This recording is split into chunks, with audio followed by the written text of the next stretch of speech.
जैसा कि आपको बता दें कि आपका क्या टॉपिक चल रहा है, मॉडल ऑक्सिलरी। क्या चल रहा है?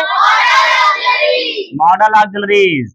तो आज मॉडल ऑक्सिलरीज का चौथा टॉपिक है आपका use of might. Use of might. तो सबसे पहले हम आपको बता दें बच्चों कि जिस तरह से कुड कैन का पास्ट फॉर्म था, उसी प्रकार से माइट में का पास्ट टेंस है। क्या है? पास्ट टेंस है। समझ में आ रही है बात? तो ध्यान से देखिएगा इसको। समझने के बाद आपको फिर क्रिएट करना है, फिर एक्सरसाइज भी करना है। तो आप कब कर पाएंगे? जब ये चार टॉपिक यहाँ पे ए बी सी और बढ़िया से आप समझेंगे तब। देखिए क्या है, और निम्न प्रकार से इसका प्रयोग पास्ट टेंस में किया जाता है। सबसे पहले संभावना व्यक्त करने के लिए नंबर ए है, संभावना व्यक्त करने के लिए, यानी कि पॉसिबिलिटी व्यक्त करने के लिए। जैसे कि अभी यहाँ पे लिखा है, तुम्हारा बड़ा बेटा एक इंजीनियर हो सकता था। हो सकता था लेकिन हुआ नहीं है। संभावना व्यक्त की जा रही है कि जैसे कि कोई भी चीज, बारिश हो सकती थी, धूप निकल सकता था, रात हो सकती थी, चोट लग सकता था, है ना? समझ में आ रही है बात? लेकिन ये सब चीजें हुई नहीं है। लेकिन इससे क्या हुआ है, एक संभावना सिर्फ व्यक्त की गई है, पॉसिबिलिटी एक्सप्रेस की गई है, बस और कुछ नहीं। ठीक है? यानी कि जैसे कि मान लीजिए कल बारिश हो सकती थी लेकिन हुई नहीं है। तुम छत से गिर सकते थे लेकिन गिरे नहीं। तो इत्यादि प्रकार से यहाँ पे संभावना व्यक्त करने के लिए भी माइट का प्रयोग किया जा सकता है। जैसे कि आपको एक एग्जांपल के तौर पे हम यहाँ पे आपको बताएंगे। सबसे पहले दिया है, योर एल्डर सन, यानी आपका बड़ा बेटा, माइट बिकम एन इंजीनियर, एक इंजीनियर हो सकता था। तो यानी कि सबसे पहले आपको संभावना व्यक्त करने के लिए भी यहाँ पे माइट का प्रयोग किया जा सकता है। इस प्रकार से आप कम से कम जो भी आप वीडियो देख रहे हैं, कोई भी स्टूडेंट हो, किसी भी क्लास का हो, वो 10 एक्सरसाइज इसी तरह से आप बना लेंगे। आपका ये कंठस्थ हो जाएगा।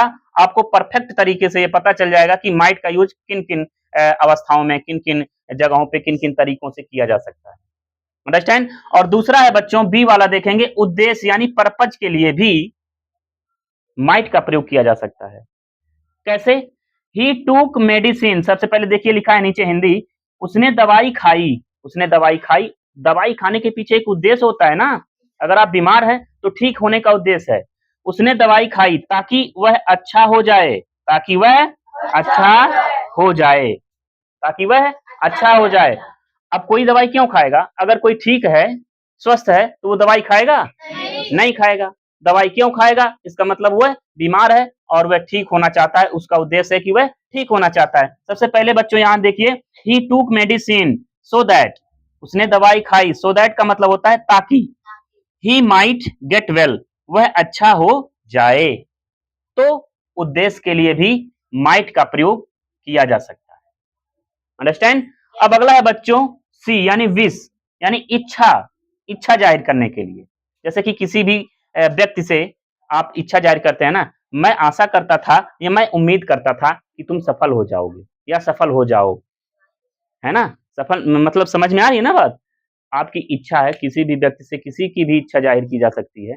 जैसे कि यहाँ पे सब छात्र पढ़ रहे हैं, तो आपसे आपके मम्मी-पापा आशा करते हैं, उम्मीद करते हैं कि हमारा बच्चा आगे चल के हमारा सहारा बनेगा, घर को और आगे तक ले जाएगा, है ना? समझ में आ रही है बात? तो उसी तरह से यहाँ पे इच्छा जाहिर करने के लिए भी बच्चों माइट का प्रयोग किया जा सकता है। जैसे कि देखिए, मैं आशा करता था कि वह सफल हो जाए। मैं आशा करता था कि वह सफल हो जाए। जैसे आई होप्ड दैट, मैं आशा करता था, ही माइट सक्सीड, वह सफल हो जाए, कि वह सफल हो जाए।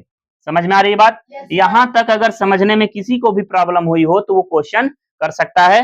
ठीक है? और अब की बार यही सारी चीजें आपके टेस्ट में आने वाली है। अंडरस्टैंड? समझ में आ रही है बात? और डी नंबर पे है बच्चों देखिए, सुझाव के लिए, यानी सुझाव अर्थात सजेशन। सजेशन अर्थात सुझाव। सुझाव देने के लिए भी माइट का प्रयोग किया जा सकता है। जैसे कोई भी चीज सुझाव जब आप लेते हैं, किसी से सलाह लेते हैं, सुझाव लेते हैं, जैसे कि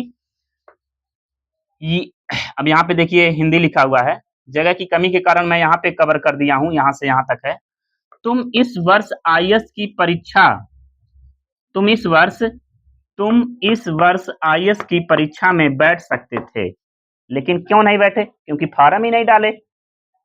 जब फार्म डालोगे तभी तो बैठोगे, है ना? मान लीजिए कोई आईएएस की परीक्षा में बैठ सकता था, लेकिन उसने क्या किया? या तो फार्म डाला, परीक्षा देने नहीं गया, या फिर परीक्षा के लिए फार्म ही नहीं डाला, आवेदन ही नहीं किया, एप्लीकेशन ही नहीं दिया।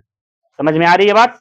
तो यहाँ पे क्या सुझाव के लिए भी माइट का प्रयोग किया जा सकता है। समझ में आ रही है बात?